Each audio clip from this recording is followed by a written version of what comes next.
Welcome to அண்ணம் கை வண்ணம். இன்னைக்கு black மெட்டலில் உள்ள பாத்திரங்கள்லையே சமையல் செஞ்சுருக்கேன். அந்த பாத்திரங்கள்லாம் சாதாரணமாக நம்ம எப்பயும் பாத்திரம் வாங்குற பாத்திர கடையில் வாங்கினது தான். இன்றைக்கி பிளாக் மெட்டலில் உள்ள பாத்திரங்களில் சமையல் செஞ்சுருக்கோம். இது விரத நாட்களில் இப்படி சமைக்கிறதுக்கு எங்களுக்கு ஈஸியாக இருக்குது. விரதத்துக்கு சமைக்கும்போது சாதம் வைக்கிற பாத்திரத்தில் இந்த மாதிரி திருநூறில் 3 கோடு போடுவோம்.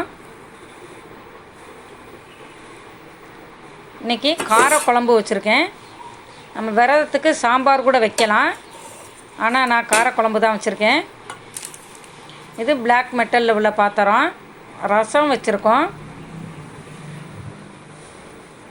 இந்த பாத்திரங்களுக்கு அதுக்கு தனித்தனியாக மூடியும் செட்டாக இருக்குது.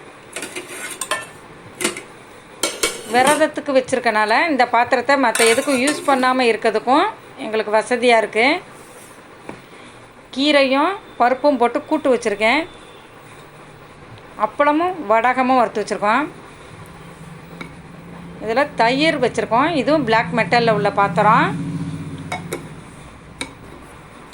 நான்வெஜ் சமைக்கும்போது இந்த பாத்திரங்கள்லாம் எடுக்காமல் இருக்கிறதுக்கும் ஒரு வசதியாக இருக்குது. வீட்டில் உள்ளவங்களும் இது விரத பாத்திரம்னு வேறு எதுக்கும் எடுக்க மாட்டாங்க.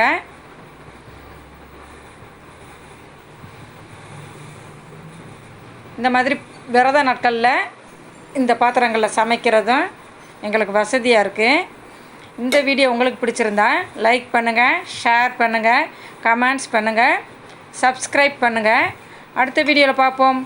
தேங்க்யூ.